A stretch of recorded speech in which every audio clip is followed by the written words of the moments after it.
Nú skal sjá, nú búin að horfa á þetta í allan dag, við skulum sjá. Þetta er ekki búin eftir að æfa þig allir. Ég búin að alveg undirbúa mig. Klippingin á. Já, algjörlega. Já, mér langar að segja ykkur aðeins frá, þetta verður svona reynslu saga. Ég fekk hrós hér áðan þegar að sást hvað ég væri með margar glærur, sko, þær eru ekki verulega margar, en það sem mér langaði til þess að segja ykkur frá í rauninni svona mín reynsla, stuttareynsla af notkun Big Blue Button og svona af hverju ég fór út í þetta og hvernig, svona hvað ég hef reikið mig á og vonandi eitthvað sem þið getið tekið með ykkur. Það er möguleiki að hér verði pínu tæknilegir erfiðleikar. Varstu í garantera? Já, af því að Big Blue Button sko svona fjarfunda forrit og þar erum við að nota myndavélar og mikrofóna og eins og myndavélin og mikrofónin upptekin í Adobe Connect því að hér er verið að senda út og taka upp og svoleiðis. Þannig að ég mun ekki geta sýnt ykkur alveg allt, en ég er samt að vona að ég geti sýnt ykkur svona mestu og kannski svona leiki, svona haft svona leikræna tjáningu svona það sem upp á vantar. Þannig að ég ætla að fara út úr þessu, ég vildi bara sýna ykkur svona hvað ég væri nú að fara að tala og skella mér inn í Moodle. Ég fer sem sagt að hugmyndin, sem sagt af hverju ég fer út í þetta Big Blue Button að ég með sem sagt, ég kenni sálfræði meðal annars og var að fara af stað með námskeið sem eru nemendur sem eru að fara að ljúka námi og þannig að þetta er svona framhaldsnámskeið og mér langaði, þetta er sem sagt blanda, þetta verið námskeið með rétt ríflega 50 nemendum, helmingurinn fjarnemar sem eru dreifðir út allt land, má segja allan heim og helmingurinn staðanemar. Þannig að fjarnemarnir eru ekki svona í þessari stöðu þar sem þeir mæta á einhverja ákveðna fjarstaði. Og mig langaði til þess að reyna að virkja nemendum meira, geta haft verkefni þar sem að svona í hefðbundinni kennslustöðu hefur verið mikið að umræðum, fyrirlestrar sem nemendur væru með og fleira þess aftar, sem að hefur stundum reynst svolítið erfitt þegar maður er með þessa fjarnema. Þá akkurat, þetta er svona eins og, já, ég veit ekki hvað að kalla það. Já, þið hjálpið mér með orð eftir smá stund. En eiginlega bara akkurat þegar ég var að skipuleggja þetta námskeið og svona blóta yfir því að vanta þarna eitthvað til þess að hjálpa mér með þetta, að þá kemur póstur frá tæknimönnum fyrir norðan að hvort einhver væri til í að prófa þetta kerfi Big Blue Button sem væri þá þetta svona fjarfunda kerfi inn í Moodle og ég stekk á það og upplifi mig stundum svolítið eins og ég sé orðin sölumanneskja fyrir þetta því að mín reynsla sko mér þótti þetta mjög spennandi þannig að hér er ég komin inn í sem sagt að námskeið sem ég var eitt af þessum námskeiðum sem að ég var með við gerðum pínu breytingar á skipulaginu hjá okkur þannig við vorum með nokkur námskeið á þessum nemendum sem voru svona kennt intensív það var 1 mánuður bara þetta námskeið stanslaust þetta námskeið þannig að þannig var þetta nú sett upp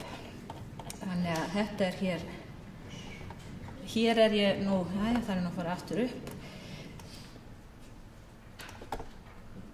ég ætla að sýna ykkur bara svona rétt snögglega áður en ég fer svona að lýsa þessari upplifun bara ég ætti kannski fæ ykkur bara til þess að réttu pend og upplifa mig svona að vera kennara með raunverulega nemendur fyrir fram að mig eru margir sem að kunna á Big Blue Button hafa verið að nota það já, ekkert rosalega þá ætla ég að rúlla rosalega fljótt bara til þess að sýna ykkur hvað þetta er óbúslega auðvelt að búa til svona fjarfund þannig að ég skelli mér hér inn sjáuð hér efst, þetta er alveg skipulagt svona fallega að það er sem sagt Big Blue Button íkonið klikka það bý til nýtt þá opna svona þeir sem hefur vinna í Moodle kannast svona við þetta umhverfi hér skýri ég þetta eitthvað skemmtilegt fjarfundur það er hægt að skipuleggja hvenær hann á að byrja og enda, hvað hann á að vera lengi og fleira þess aftar. Það kemur sjálfkrafa 4 klukkutímar eins og þið sjáu hérna. Svona venjulega eru tímarnir sem maður ætlar að vera virkur ekkert mikið lengri en það, þannig að ég hef bara haft þetta svona. getur bara vistað og farið aftur í áfangan. Við fyrir norðan tökum allt upp sem að gerist í kennslustofun og notum eMission í það. Þannig að allt var tekið upp í gegnum eMission. Það hægt að taka upp inn í gegnum Big Blue Button, þannig að það sé upptaka af fjarfundinum, það sem á sér stað í fjarfundinum. Þannig að það hægt, sá fítur sér til. Ég hef ekki reynslu af honum. Ef við skellum okkur núna þá í fjarfundin, það þá þessi hérna, klikka þar á og nú skulum við krossfingur hvað gerist. Meðan að þetta tekur oft kannski pínlitla stund að tengjast, en nú kemur það sem ég má ekki gera. Venjulega þá myndi ég gera allow og þá get ég klikkað á og sagt join audio, en ég ætla ekki að gera það því að það setur allt kerfið úr skorðum, þannig að ég set deny, þannig ég verð ekki tengd með mikrofónin. Hér getum við stilt mikrofónuna, sem sagt hljóð og fleira, og þar kemur hak þar sem þið myndi haka í eitt sem kemur í veg fyrir það bergmáli allt sem segir bara að það verður, við hlusta á útvarpið þar sem einhver hefur hringt inn og ekki lækkað í útvarpinu, það hljóð magnað upp. Þannig að þannig að svona lítur þetta út svona bara þegar þið fyrst opnið. Nú ætla ég að byrja bara á því að ná í glærurnar, þannig að við getum haft þær fyrir framan okkur. Það bara opna ég hér, select file og einhvers staðar og ég vera já. Og svo gerir maður upload. Það tekur augnablik af því að kerfið þarf að setja þetta á það fyrirbæri sem það kann. Til þess að geta lesið og þá koma glærurnar þarna. Sem sagt að þegar ég stofna fjarfundin, að þá lítur þetta svona út. Það hægt að velja hvort að nemendur geti sjálfir virkjað fjarfundin, sem sagt að þeir hittist þarna án þess að ég sé. Þannig að það hægt að gefa þeim þann möguleika. Þegar að nemendur sem sagt fara inn í fjarfundin, að þá koma nöfnin þeirra niður, og allar vefmyndavélar, allir sem hafa virkað sína vefmyndavél, það koma mynd af þeim hér. Það sem er skemmtilegt við þetta er að það verður allt sýnilegt, sem sagt nemendur geta verið í mynd, ég get verið í mynd, nemendur út allar trissur geta verið með á sama tíma. Þeir þurfa ekki að hafa myndavél, þeir geta bara klikkað hér á og sagt alltaf að taka þátt bara munnlega. Og þá heyra þeir allt og geta sagt. Þannig að ég sagt ykkur það margir nemendur velja, ég sjáu þau ekkert á náttfötunum og eru bara svona í audio. Hér getur maður svo virkjað vefmyndavélina og þetta bara gerist næstu í sjálfkrafa. Klikka þarna á, svarar einni spurningu, komið. Ert þú þá komin í mynd? Þá er ég komin í mynd og þá sé ég mig hér fyrir neðan. Annað sem er rosalega gott, og nú ætla ég þori ekki að íta á bara því að það gæti allt klikkað. Þetta hér er til þess að ná í desktopin, það sem að sést á skjánum hjá mér að þau að fjarnemarnir eða fólk sem er að fylgjast með getur fylgst þarna, sé það líka. Þannig að þetta svona gefur öllum tækifæri til að vera með. Ef við ítum á þessar settings, hér get ég valið að láta alla þegja með því að slökka á mikrofónunum hjá öllum, og það er mjög mikilvægt reyndar að allir séu með slökkt á mikrofónunum sínu nema þeir ætla að segja eitthvað, og það er út af þessu feedbacki og ég hef heyrt þessi vandamál koma upp. Það verður mjög erfitt ef þetta fer að fara svona í gegn, og mikilvægt að allir séu með svona headset. Það hjálpar til við hljóðið, en hljóðið er mjög fínt ef að allir eru með þessar reglur. Vandamáli hins vegar að það getur gert spjall pínu stirðara, af því þú ert alltaf að vera íta á mute, þannig að þú segir eitthvað, svo mjútaru þannig að einhver annar fari að segja eitthvað. Þannig að það er pínu styrt, en ótrúlegt. Ég fylgdist með umræðu, ég bjó til umræðuhóp Ég vildi þau höfðu hort á vídeo fyrir tíman, komið í tíman og átt að fjalla ákveðið fyrirbæri, ákveðið efni sem ég hefði látið þeim fyrir. Ég var með hóp á staðnum sem ég skipti í hópa, svona klassískur umræðuhópur. Svo var ég með 9 nemendur sem voru inn í gegnum Big Blue Button og þeir voru að tala saman, sín á milli. Ég setti headseti mitt í þannig að ég gat njósnað allt sem þau voru að segja en umræðurnar voru ekki útvarpaðar í stofunni. Og þannig að ég hlusta á þau. Svo kom upp hjá einum 3 nemendum í þessum hópi að hljóði var ekki að virka hjá þeim. Og þá kom þetta góðum notu, spjall, skriflegt spjall sem hér til hliðar. Og hér get ég skrifa hvað sem rosalega. Sett þetta og þá sjá hinir það. Þannig að þessir 3, og þetta eru svona oftast nær fólk sem frekar vant svona alls konar spjalli á Facebook og þess aftar, þau sögðu, þau töluðu skriflega. En heyrðu sögðu? Þau heyrðu allt sem hinir sögðu. Og ég stóð ég var eiginlega gapandi yfir því hvað umræðan rúllaði auðveldlega á milli þessara nemenda, enginn var á sama stað, sumir í mynd, aðrir ekki, allir heyrðu, sumir gátu talað, aðrir urðu að skrifa og hvernig þau samt náðu að láta þetta svona dýnamískt rúlla og komast að ákveðinni niðurstöðu. Síðan tókum við saman og þau kynntu niðurstöðu síns hóps í gegnum fjarfundin inn í stofuna. Þannig að allir gátu heyrt. Þannig að þetta heppnaðist ótrúlega vel, en sannarlega myndi maður vilja að þetta rynni aðeins auðveldar þannig að allir gætu talað og þannig að það væri raunveruleikinn.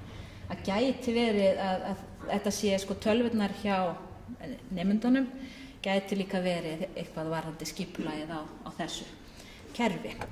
Hér getur maður skrifa líka skilaboð til allara. Ef maður fer hér í options þá getur maður líka valið einhvern nemanda eða einhvern þátttakanda hér úr og skrifa sérstaklega skilaboð til hans sem hann einn sér. Það var pínu nýtt fyrir fjarnemana fyrir alla sem voru tengdir inn í gegnum þetta í upphafi, og þetta svona svipuð vandamál og eru núna í dag þar sem eru árekstrar milli kerfa. Í upphafi þegar ég gerði þetta þá eru það árekstrar á mikrofónunum Emission og Big Blue Button. Ég leysti það svo síðar, en fyrsta sem ég gerði, af því þetta var svona intensíft námskeið og ég var bara að keyra á fullu, að þá var ég með mína tölvu þar sem að fjarfundurinn var í minni fartölvu og var síðan í rauninni með allt tvöfalt í gangi. Pínu ævintýri, kosturinn við það var að ég gat tekið mína tölvu upp og labbað stofuna, þannig að ef einhver sagði eitthvað út í stofu þá gat ég sett hann í mynd inn í fjarfundin. Það var svolítið skemmtilegt, en þá var ég ekki að taka fjarfundin upp, heldur bara það sem að gerðist og ég var ekki með virkjað fjarfund í stofutölfunni og líka í hinni tölfunni. Þannig að nú hins vegar ég búin að finna út úr þessu, þannig að nú tek ég upp fjarfundin sjálfan og það finnst fjarneminu líka mjög skemmtilegt því að þá alltaf mynd af mér sem þau hafa ekki fengið í þessari svona venjulegu fyrirlestrakennslu. Ég hef líka nýtt mér það sem sagt að láta þau halda fyrirlestra, vinna saman í hópum, púsla saman út allan heim og þau búa til upptökur, púsla saman fyrirlestri, senda til mín og það hlaðið inn í Moodle og þannig að við bæði nota svona upptökur sem að þau hafa svo fylgst með og síðan hefur líka verið með það sem að allavega hluti af kennslustund fer fram frá nemanda í gegnum Big Blue Button. Þannig að hann heldur fyrirlesturinn í gegnum fjarfundin. Það þarf svolítið í einu tilfelli að þá var mjög góð mikrofón og greinilega fín útsending frá þessum nemanda. Svo var í annað tilvik það sem að greinilega var ekki góðar græjur á hinum staðnum og heyrðist ekki vel. Þannig að það eru svona ýmis vandamál sem að geta verið þarna, en það þurfti samt ekki einhverja meira eftir upptökugræjur frá nemendunum. Þetta var bara, sko, bara til dæmis það að hafa þokkalegan svona mikrofón var nóg. Ég sem sagt prófaði með 50 nemendur þar sem voru þessi 26 sem voru fjarnemar og ég gaf þeim í rauninni möguleika á því að vera í live fjarfundi meðan á kennslustundinni stóð eða taka þátt í umræðum sem voru inn á Moodle skriflega. Þannig að ég var eiginlega með svona nokkur kerfi í gangi. Svo prófaði ég líka því ég var með annan námskeið sem voru 100 nemendur að segja það var svona meira fyrirkomulagi, var svona fyrirlestraform og ef þið viljið vera með í tíma, gjörðu svo vel. Þannig að ég virkaði fjarfundin í það og þá voru 30 nemendur sem voru með í fjarfundi, ekkert mikið að segja en það var svona einstaka sem spurði spurninga og þau heyrðu vel og þessi nemendur voru rosalega glaðir að allt í einu væri þessi möguleiki komin, að þau gátu verið með í tímanum en þetta var bara val fyrir þau. Þannig að ég veit ekki ef maður væri að fara í mikla umræðu eða ef þau væru orðin fleiri 70 sem vildu vera í gegnum þetta, ég ekki viss maður myndi virka, ég held að þetta sé hannað fyrir svona 25-30 sem geta verið virkir í einu. Guðrún, ég ekki búin með tíma eða? Já. Þannig að svona smá kynning en margt spennandi hér.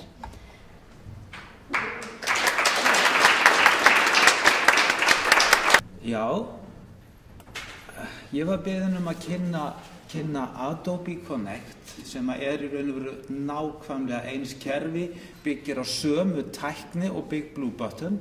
Big Blue Button ókeypis, open source kerfi og Adobe Connect sem sagt framleitt og selt af Adobe og rándýrt.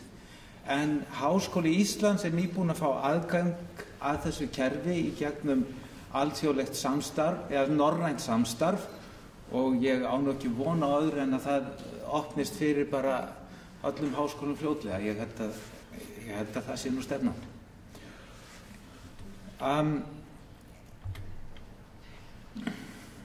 Adobe Connect svona kerfi alveg eins og Big Blue Button. Það gengur í flestum vöfrum, þannig að allar tölvur og líka snjalltæki eru þannig að þú getur tekið þátt í fjarfundi bara í gegnum símaðinn þess vegna. Og merkilegt nokk stundum virkar síminn minn betur en stóra tölvan. Ég ætla aðeins að koma til þeir eru búin að sjá hversu auðvelt að koma sér kring og ég ætla ekki að endurtaka það sem hún sagði en sýna ykkur svona lítur glugginn út í Adobe Connect og þið sjáu þessi glugganum skiptnir í nokkra reiti. Þeir kalla það pod eða bara færanlegar einingar og hver eining fyrir sig hefur eitthvað hlutverk. Hérna eitthvað sem heitir notes og það bara að skrifa. Ég skrifa þarna leiðbeiningar fyrir nemendur sem fyrir þá sem eru að koma inn, hvernig það kveikja á hljóðnemanum og svoleiðis.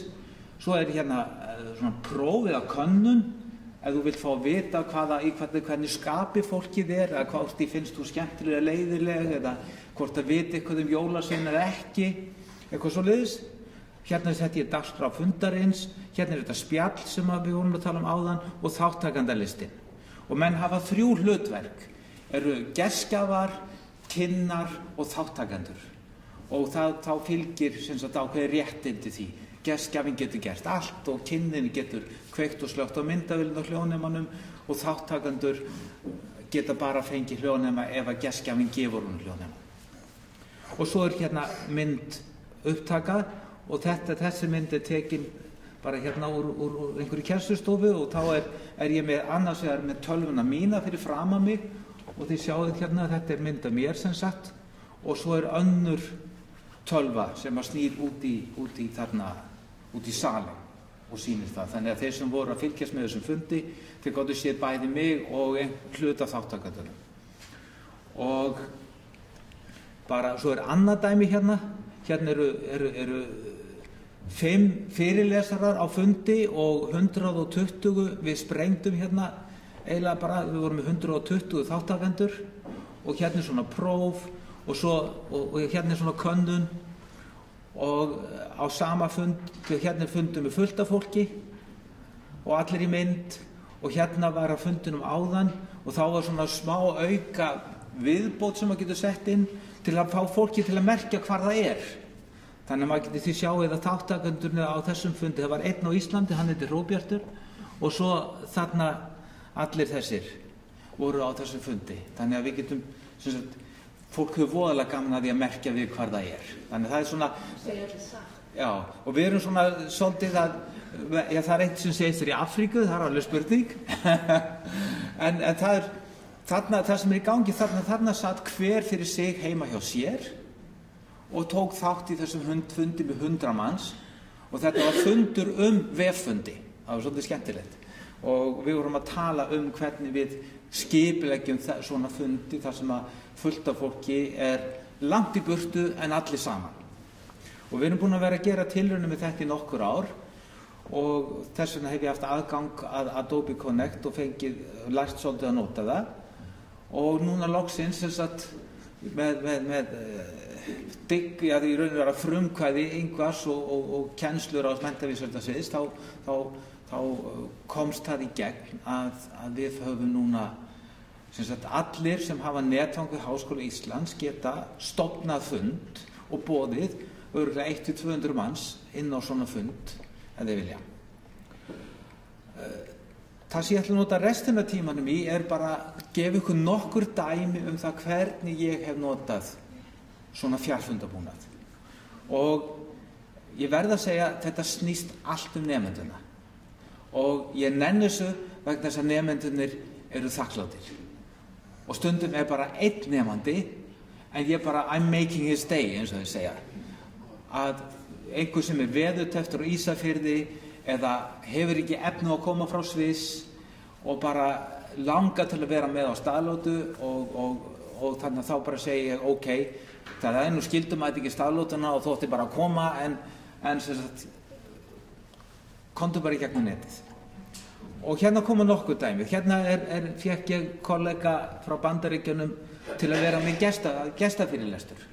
Nemendunum þar sátu allir heima hjá sér bara og nemendunum eru hérna og hann er heima hjá sér í Bandaríkjunum og ég tók viðtal við hann og hann hélt þarna smá erindi framtíð menntunar.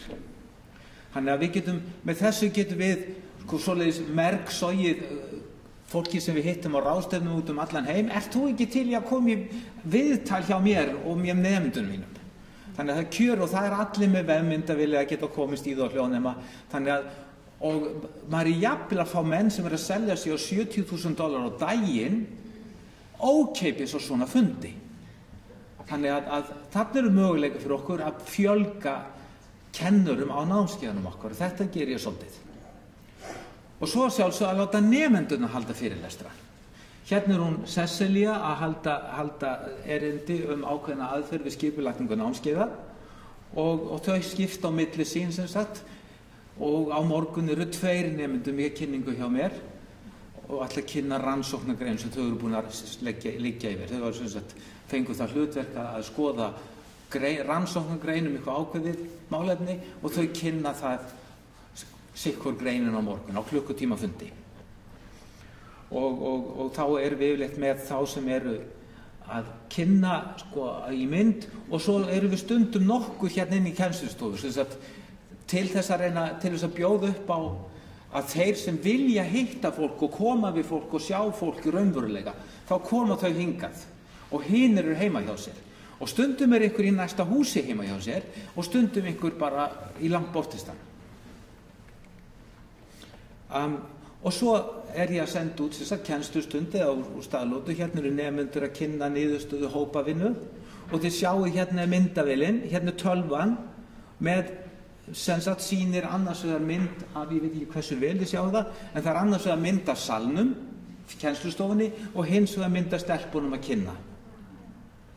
Þannig að ég er oft með 2 eða 3 tölvur í gangi inn í kennslustofunni, alveg eins og hér. Núna er þessi tölvu í gangi og PowerPoint show í gangi. En þeir sem eru út að sjá, þeir sjá sem sagt, jafnvel er ég í mynd líka, þannig að sjá bæði kynninguna og mynda mér. Get ég ekki sýnt það bara? hérna eru við sko, sjáðu þið. Hérna ég, það sem stendur stop sharing, þar eru glærurnar og svo ég hérna. Og ég ætla ekki að trufla upptökun, en ég get skipt út, sjáðu þið hægra megin, eru mismunandi uppröðun á þessum ferningum. Þannig að núna erum við með svona stóra mynd fyrir glærukynninguna, en ég geti breytt þessu eins og ég var að sýna ykkur á það. Er einhverjar spurningar að koma bara með það strax? Já. Já, hvað þarf þessa nemandinn að hafa til að geta tekið það? Hann þarf tölvu eða síma. Já. Og ef hann með síma þá þarf hann bara síman. Ef þú með tölvu þá nú betra að hafa heyrnartól og annarkort heyrnartól með hljóðnema eða góðan hljóðnema sem þú getur hengt á því hér. Hvað geta margir verið í mynd? Það svolítið, það fer óbærslega mikið eftir kerfum, hver sér kerfið þitt. Big Blue Button býður upp á 25. En ef þú tengir saman marga servera, að þá getur haft fleiri. Kerfið sem við erum að nota í gegnum Danmörku, það veit ég ekki, en við sprengdum samskonar kerfi sem í Svíþjóð. Nei, við sprengdum það ekki. Við vorum með 130 manns, en það voru bara 4 mynd. Já.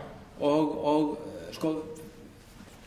þegar þú sást hérna áðan var mynd af þarna, nei, hinn áttina. Nú já, Fröysson. 15-20 geta alveg verið mynd í einu. En það fer eftir uppsetningunni hjá hverjum með kerfið, hver það sem að bjóða upp á þjónustuna. Nú frosið, ég fór svo hratt í gegnum glærurnar, en hérna, annars ég get í kennslustundu þá skipti ég stundum nemendum upp í hópa. Og hér eru 1 hópur, 2, 3, 4 hópar og þau sjáið hérna á tölvunni annar hópur í gangi. Þannig að þau sem eru online, þau mynduðu sérstakan hóp og þau voru að tala saman. Þau voru að leysa verkefnið sjálf í sínum hóp, á meðan hinn voru að leysa verkefnið hver fyrir sig og glæran á undan, hún ætti að sýna ykkur hvernig það þegar einn nemandi fær að vera með í hóp. Og þannig það. Hérna sitja þær, eru að tala saman og myndavélin á tölvunni minni þannig fyrir aftan þær og sá sem í mynda á heima sér þetta svona. Hérna hún Vala og þarna Friðgerður og hérna Friðgerður og hérna Vala. Þannig að það annars vegar mynd yfir alla kennslustofuna og hins vegar mynd af hópnum sem þau í. Og þá hljóðnemin á borðinu hjá þeim og þær heyra í nemandanum sem einn heima. Þannig já.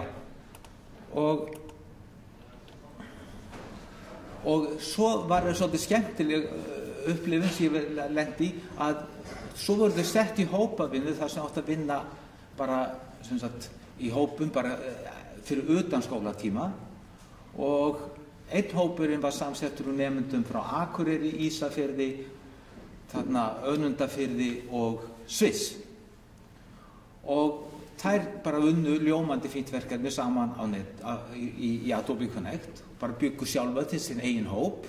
Ég kenndi þeim ekki neitt og það bara gerði það og voru ofboðslega ánægðir og í hverju einustu skýrslu hópaverkefni kom fram þetta var æðislegt að vinna svona saman. Heyrðu, svo var það einn hópur nú Reykjavík, þau voru líka saman, þau hittust aldrei. Þannig að meira að segja þegar fólk býr þarna saman, býr nálægt hvert öðru, að þá það að velja þennan möguleika, af því það er svo rosalega busy eða eitthvað. Þannig að það ýmislegt sem hjálpar og svo þegar þetta búið, að þá kastaðis inn á námskeiðsvefin okkar og þá kannski ein mynd og svo slóðir í upptökur. Þannig að þau eru að horfa svolítið á þetta eftir, ég nú ekki verið duglegur að mæla hversu mikið þau horfa, en ég sé alveg að þau eru að horfa á upptökurnar eftir á.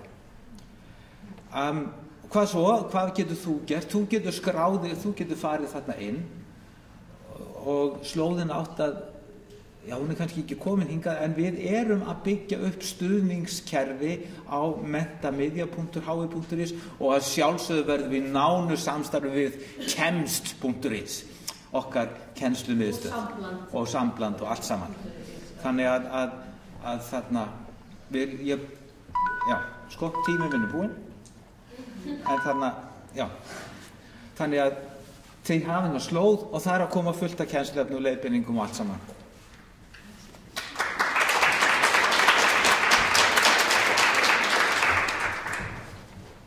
Já, góðan daginn. Það allir í mér, það ekki? Ég ætla að fjalla eins og segir, hönnun og svona endurblöndun og svona gerendamenningu eða það sem ég hef þýtt í enska orðið maker culture. Og ég ætla svolítið að svona setja sjónarhornið á nemandann, hvað nemandann gerir, ekki hvað ég gerir sem kennari. Og hvernig ég reyna að búa til, hef reynt að fikra mig áfram með að búa til viðfangsefni fyrir nemendur sem að svona færa það svona hægt og bítandi inn í þennan heim sem að ég trú að sé að koma og sé svona í farvatninu. En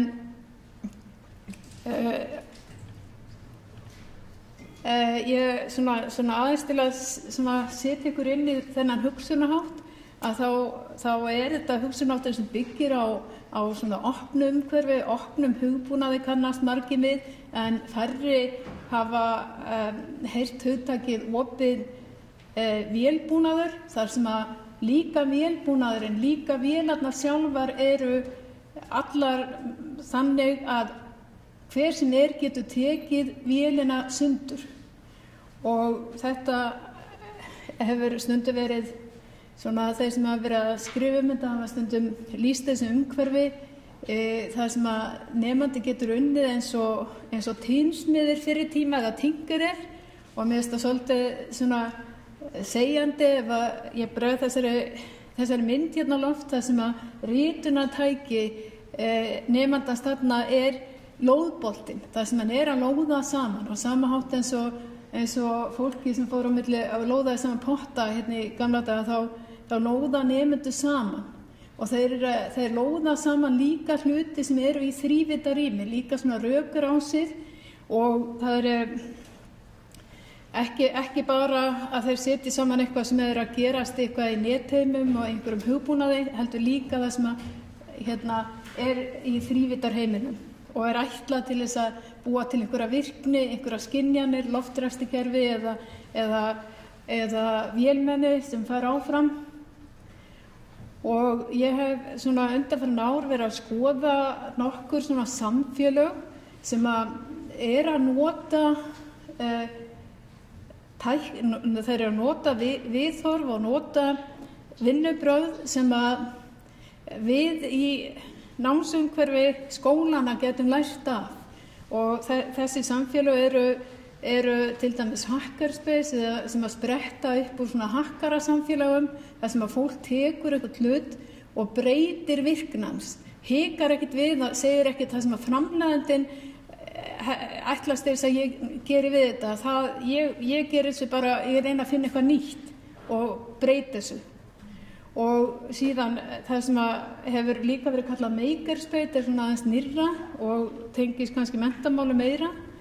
Og síðan hefur við verið að skoða undanfarin ár þessi FabLab sem eru komin á nokkrum stöðum landið og þá hugmyndafræði sem bak við þau, svona stafrænar smiðjur, þar sem hann notar hugbúnað og býr til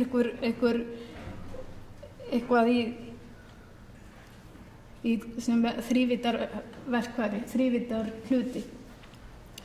Og það svona, að ég skoða þetta svona í samhengi við þess að þróun frá því að við skoðum verkmenningu og hvernig verkmenning að breytast frá því gildum miðalda þar sem að þekkingin átti að vera lokuð og hún átti að vera svona, lokuð inn í einhverju svona nánast frímurara félögum sem að meira segja þannig að þegar fólki glersmiði voru læstir inn á einhverju eyju versus þessa nýju tíma það sem að unnið við, það sem að ávinningur við að hafa þekkinguna opna og sem deilanlegasta. Og þetta semst það sem ég ætla aðeins að spjalla það hvernig ég reyna að búa til verkefni fyrir nemendur og þetta þá nemendur sem í upplýsingatæknimiðlun þannig að þetta svona pínlítið svona tæknilegri heldur en veski ef ég var að kenna tungumála eitthvað þess áttar. En það sem þetta að leiðarljósi að nemendur venjist við eða kynnist svona stafræni endurblöndu eða remix, þessi remix menningu og þeir kynni svona samvinnu og nýtingu á efni annarra í eigin smíð. Og þetta svolítið svona öðruvísi og hugsanlega skjön við það sem annars staðar sem rík áhersla lögð á afar vandaða heimildanótkun og að það sé svona skörp skil á milli þess sem þú gerir og það sem skörp skil á milli viðvanningsins og fræðimannsins og þú mátt ekki nota efninum á einhverja ákveðna vegu. Og þetta svona, þetta vinnulag, þessi svona sama vinnulag sem hefur verið að þróast upp í Wikipedia samfélögum eða samfélögum opið efni og samfélögum opin hugbúnað og væntanlega núna að spretta upp samfélögum opin vélbúnað og síðan ætla ég að tala vinnu og þessi verkefni sem ég reyna að gera eru vinna í námsumhverfi þar sem við erum ekki eingöngu að vinna með tæki og tól sem að tengjast prentmenningu og eiga að vera eitthvað sem afurð náms á ekki bara vera eitthvað sem að þú getur prentað út eða form þess sem að nemandi gerir á ekki að vera eitthvað bara sem þú getur prentað út eða sem þú getur varpað upp á skjá. Við getum nefnilega að skoða hvort að í mörgum námskeiðum það ekki einmitt.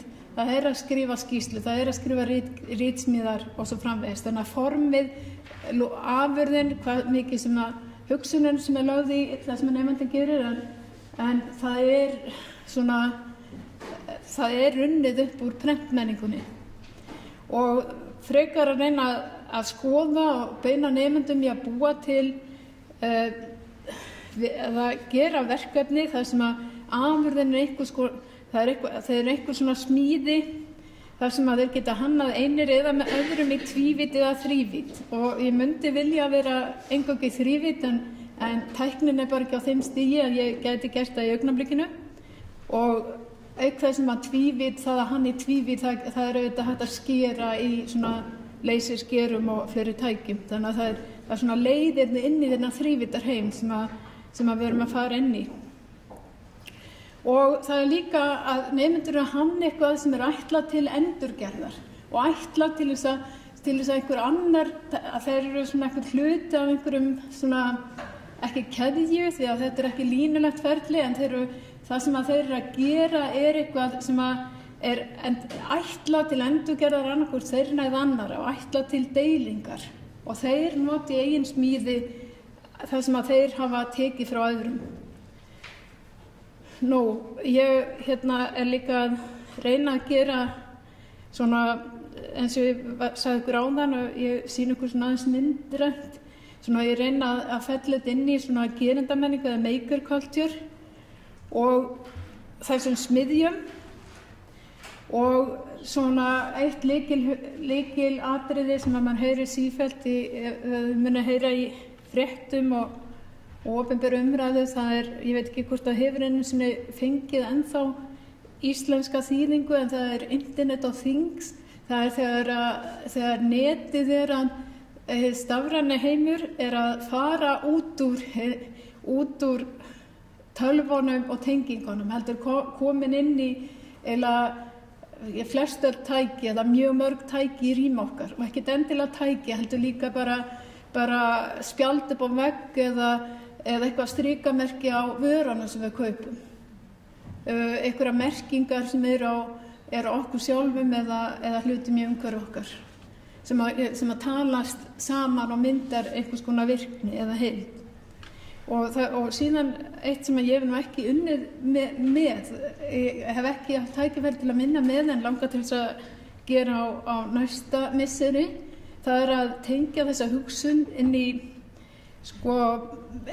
það sem heitir það heitir svona sandkassaleikir eða það er svona opnir leikheimar og það sem að leika veröld, það sem að þú hefur ekki, það er engin svona ein tilbúin heimur og reglu sem þú átt að fara eftir, heldur byggir eitthvað upp og það er kannski einfaldasta dæmi og vinsælast í augnablikinu í dag til þess að sem dæmi þetta er Minecraft sem mjög mikið notaður þetta kennurum og þá ekki síst kennurum sem eru að vinna á grunnskólastigi og K12 stigi í að prófa ýmiss konar námsumhverfi og námsgögn. Nú, ég hef reynt að beina nemendum á verkfæri sem og ekki svo sem reynda að beina þeim, heldur skyldaðu til þess að vinna sem mest með námsverkfæri sem að eru sett upp með þennan hugsunarhátt í huga og það sem að þú átt að deila með öðrum, það er beinlínis einhver takkja sem stendur remix og þú sækir þér og þú lærir með því að læra af öðrum og með því að við getum kallað að stela af öðrum, stela vinnu annarra, þú lærir með því og með því að setja saman og þín afurð er hugsalega þegar þú ert byrjandi allavega ekkert annað heldur en að setja saman efni kannski frá mörgum öðrum og það er alveg mikið vinna fólkin í því og þú mátt alveg gera þetta, það er svona töfundaréttalega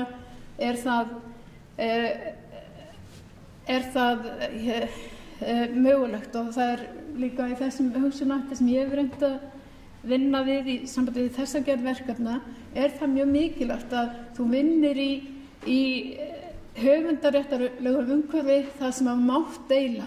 Það er eiginlega stórkostlega mikil þröskuldur og þá er það dæmi það er Creative Commons. En sem dæmi þessi námsumhverfi þá er þarna webmaker og það er svona skjámynd af því það sem að nemandinn býr til og þetta er allt opin verkfæri þar sem hver sem getur farið á það. Síðan er það forritunarumhverfi sem heitir Scratch sem einmitt byggir á þessu eru alveg fyrir börn frá 8 ára aldri það sem byggir á því að þú getur bæði skrifað upp frá grunni sem að fæstir forritar að gera. Það er ekkert eðlilegt umhverfi frá forritari sem að hanna stórt kerfi heldur hann að vinna, hann er bara svona lítil bútur í stærri heild og hann getur sótt sér úr einhverju safni og endurblandað efni frá öðrum. Og í þessu tilfelli eða þessu forritanamáli þá er forritin fólgin í því að raða saman svona kubbum. Nú, ég held að ég hafa kannski ekki hvað ég komið langt á tímanum. Já, ég ætla bara að fara mjög hratt í þetta. Þetta var svona dæmi þessi forritunarumhverfi og hér er dæmi verkefni sem ég var með á seinustu önn. Það er í 2-vídd og 3-vídd. Annars var það svona Inkscape forrit þar sem að þau gátu skorið annað geislaprentara eða búið til svona kvika eða persónu til að nota í teiknimyndum forritanamáli og það ætli þess ekki minn en það þurfti náttúrulega endilega að hringja síminn þegar ég tala þó hann hringi ekki neitt í marga daga en það er stafræn svo þessari önn þá hef ég verið að prófa mig áfram með að fara með nemendur í og tengjast þessu FabLab. Við hefum því miður ekki getað nota 3-víddaprentara vegna þess að þau kom ekki fyrir en að námskeiðið var búið en langar til þess að prófa það á næstunni. Nú og hér eru svona, ég ætla að fara bara fljótt yfir, ég held ég sé bara búin. Ég held ég sé líka búin með tíman það ekki. Takk fyrir.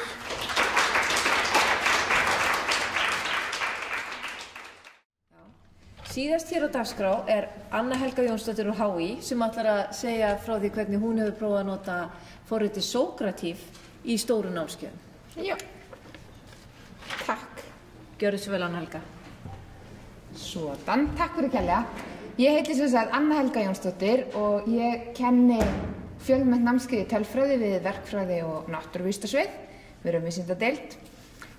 Ég var í diplómanámi fyrir háskólakennara fyrir svona cirka ári síðan og kynntist þar svona allskyns öðrum kennslu aðferðum allavega heldur en þeim sem ég hafði beitt fram að því og var svolítið hrifin af þessari vendukennslu. og ég þannig örugglega ekkert að segja ykkur hérna frá út af hvað verndarkennsla gengur, en mér langar kannski að heyra í ykkur hversu margir hérna inni hafa eitthvað verið að leika sér með verndarkennslu. Já, svona cirka helmingur. En hérna, það sem ég gerði allavega, það náttúrulega má gera þetta á ýmsa vegu, en ég tók upp myndbönd fyrir nemendurna, gerði það aðgengileg á vef og fyrir ykkur sem eru hérna við Háskóla Íslands þá kannski get ég bent á það að það er mjög fín aðstaða á kennslumiðstöð að gera þetta og nýtti ég með það og gerði svo bara myndbönd heima í stofu og gerði aðgengileg bara í gegnum Moodle. Og ef þið viljið skoða eitthvað af þessu þá hérna sett ég inn myndbönd inn á bæði Vimeo.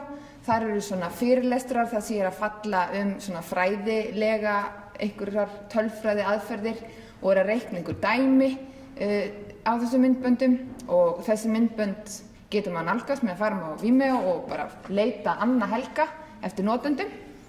En svo hef ég unnið með í samstarfi við samstarfskonu mína Sigrúnu Helgu Lund, myndböndum tölfræði hugbúnaðan R, ég veit ekki hversu spennandi ykkur finnst það, en þessi myndbönd má finna inn á YouTube og þar erum við með rás sem heitir einfaldlega tölfræði HÍ og það er hægt að fara þangað og skoða þau myndbönd ef þið hafið áhuga á því.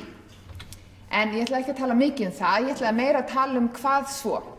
Nú er ég búin að gera myndbönd aðgengileg fyrir nemendurna og þá er rauninni búin að halda þennan hefðbundna fyrirlestur sem ég myndi venjulega gera þegar ég mæti svo í kennslustundina og hvað þá að gera í kennslustundinni.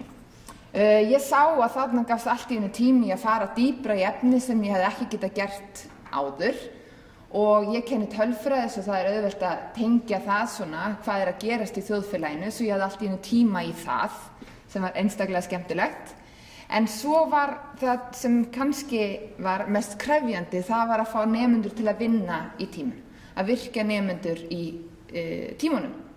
Og eins og ég sagði ykkur þá eru þetta fjölmennt námskeið, þetta eru kannski 200 manns sem mæta í tíma, þannig að ég fór svolítið að klóra mér í höfðunni hvernig maður að fara því. Og þá kynntist ég skoðaði aðeins á stóra neti og það var hugbúnaður sem ég fann sem heitir sokrativ.com og það má fara þannig inn á sokrativ.com eða það er komin ný útgáfa af þessum hugbúnaði sem finna má á beta.sokrativ.com eins og þið sjá þarna neðsta punktinum og þetta er hugbúnaður sem er hannaður til þess að virkja nemendur í tímum og hann virkar á svipaðan hátt því að við væntanlega heyrt talað svona klikkars þess að nemendur sitja með einhvers konar fjarstýringu í tíma kannski með 4 tökkum og svara svo A, B, C, D eða hvað nú er. Kennari getur varpa fram einhverju svona fjölvalspurningu. Það eru miklu fleiri möguleikar í þessum hugbúnaði, það er ekki bara möguleikin að varpa fram fjölvalspurningu, það má varpa fram opnum spurningum sem nemendur bara þurfa að skrifa einhverja litla greinagerð og við þurfum ekki á þessum klikkarum að halda lengur af því að nemendur eru langflestir annarkvort með snjallsíma eða tölvu með sér í tímum. Og ég hef allavega ekki lent í því hingað til að það er einhver nemandi sem ekki við geta tekið þátt af því að hann hefur ekki verið með tölvu eða snjallsíma. Það er allavega mjög algengt á okkar sviði að nemendur séu með þetta með sér. Svo það er ekki vandamál. Þessi hugbúnaður er allavega eins og er ókeypis í notkun og hefur verið það síðan hann kom á markaði, maður má segja það 2011 og ég vona svo verði áfram þó sé kannski ekki tækt að fullyrða það. En það sem ég langaði svo að gera var einfaldlega að sýna ykkur hérna frá Guðrún Geirsdóttir kom í heimsókn til mín í kennslustund og tók upp kennslustundina og ég var svo agalega heppin að ég kenna mánudagsmorgun klukkan 8:20 þessum nemendur eru fyrstulega ekkert sérstaklega spenntir að mæta og þegar þið mæta þá eru þið yfirleitt voðalega þreytt. Þannig að ég sé að þetta er einstaklega gott akkurat í þessum tímum að reyna að fá þau til að gera eitthvað annað en að hlusta mig tala. Svo skoðum aðeins þetta myndband.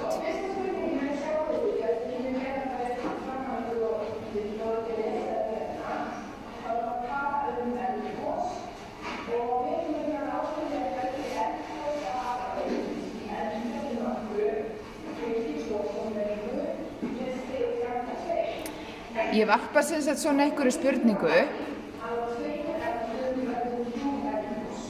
og svo fá þau svolítinn tíma til þess að reikna.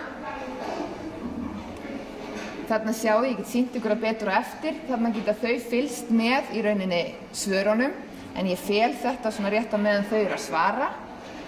Ég myndi lækka aðeins í hljóðunni hérna, en jæja.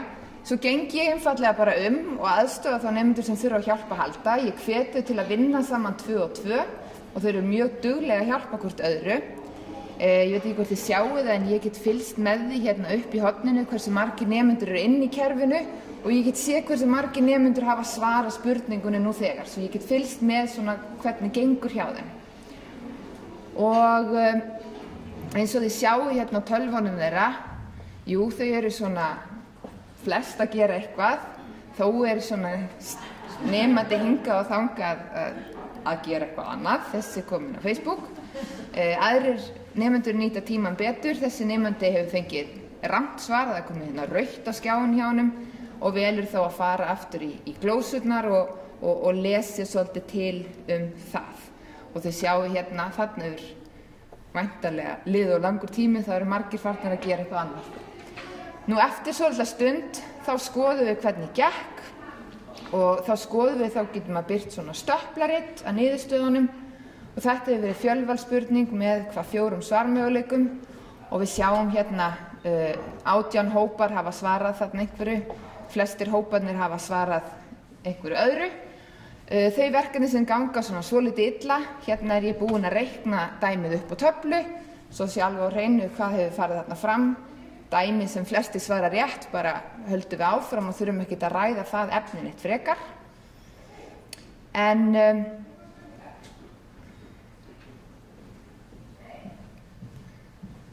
það er svolítið erfitt að meta hvenær á að hætta og hvenær á að skoða niðurstöðurnar. Eins og þið sjáuð hérna bara svona mynd yfir salinn, þarna eru ansi margir nemendur farnir að gera eitthvað allt annað. En þó eru einhver að reikna, ég er farin að undirbúa næsta dæmi þarna á töfluna. Svo þetta er eitthvað svona sem maður þarf að læra og finna út hvernig best er að gera. Svo rétt í lokin bara sýna yfirlitsmynd þar sem þau eru að fara.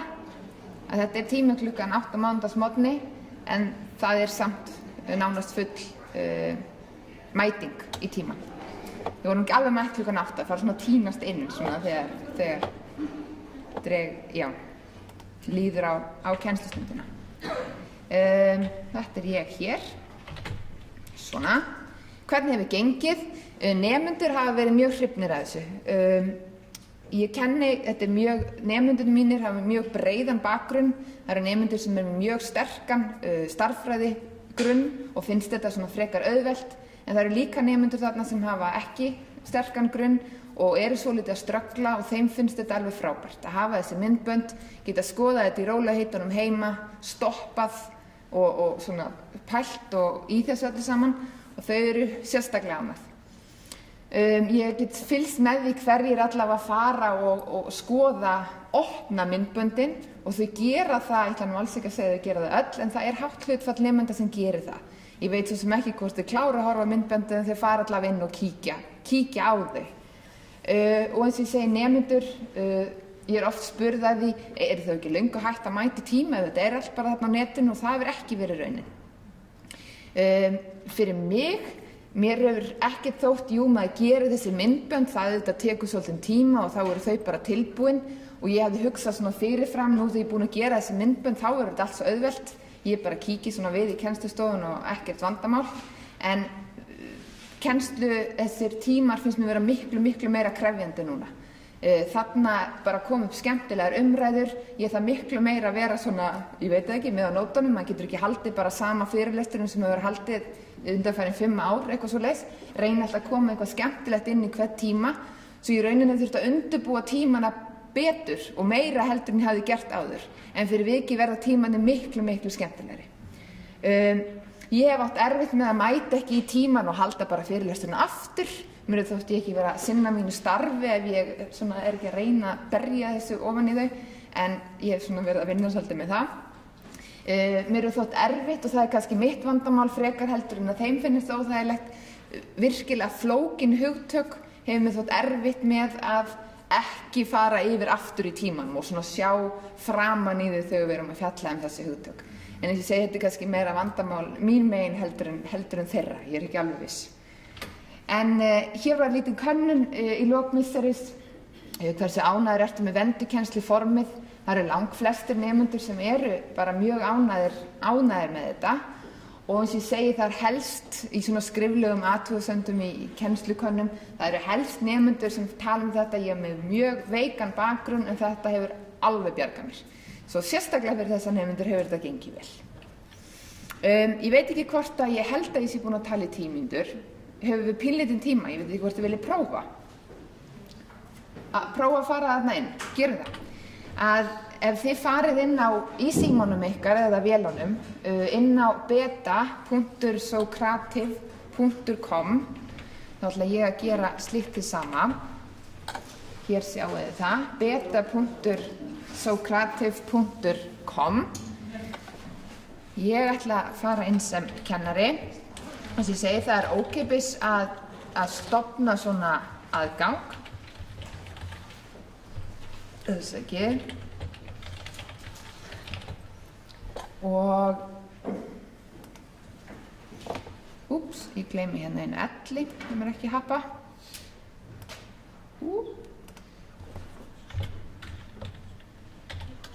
Svona. Nei, ég minn einast, þetta ætlaði ég ekki að gera. Frámáttur.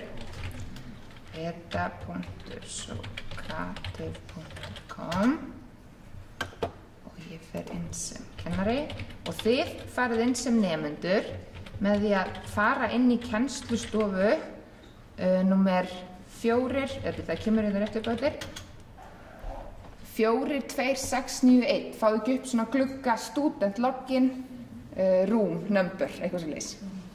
Svo ef þið farið inn í 42691 og var einhver að vara með við að netið hérna inn að vera leiðilegt, komist þið inn, já, fínt, og þá fáðu þið væntanlega upp einhvers konar að þið séu að bíða eftir að kennarinn gera eitthvað. Svo fáðu þið spurningu.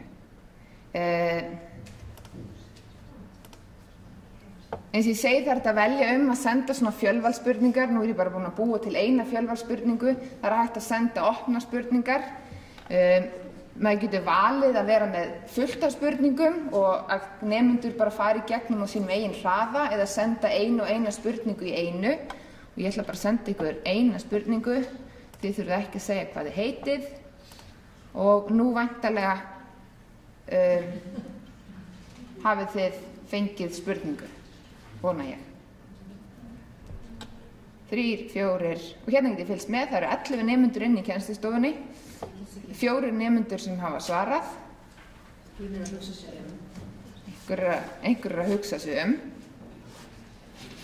og svo getum við, eins og ég segi venjulega þegar þau eru að reikna þá bara hef ég þetta svona lokað og svo getum við skoðað hérna hvernig það eru 100%, það er ekkert sérstaklega gott svar hlutfalli hérna, en hérna, eins og sjáu þá er þetta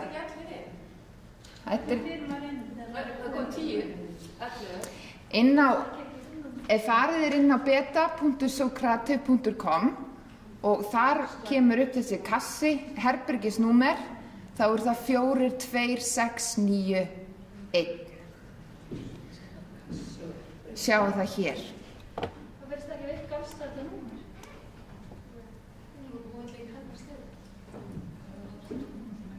Já, fjarni. Ég hef reyndar aldrei, og það var búið að vara mig sérstaklega við þessari stofu hérna, netið hérna væri oft leiðilegt. Ég hef aldrei lent, ég kenni Háskólatorgi, þar hefur aldrei verið neitt vandamál. Þau bara fljúga inn, engin svona vandræðileg, afsakið tæknina svona vesen. Þetta hefur bara gengið mjög vel. Þurfum við ekki að skrá okkur inn það? Nei, ekki sem nemendur. Kennarar búa sér til reikning en nemendur fara bara inn og inn í þessa kennslustofu. Þannig að hver kennari sem skráir sig inn í kerfið fær útlitað kennslustofu og fær bara þetta númer og mínir nemendur fara alltaf inn á 42691. Svo þetta er einstaklega vilt. Sérðu fyrir, gæti þetta ekki alveg nýst en það er með fjarnema Jú. Í flokka sem það eru live? Akkurat, þá bara vita þeir að klukkan 10 eða svo, þá geta þeir farið inn í þessa tilbúnu kennslustofu hvar sem í heiminum. Einu sem þau þurfa bara staður, eða ekki staður, stund og herbyggisnúmer. Einhverja nú ég örugglega búin með tíma. Herði, það var þetta. Takk fyrir.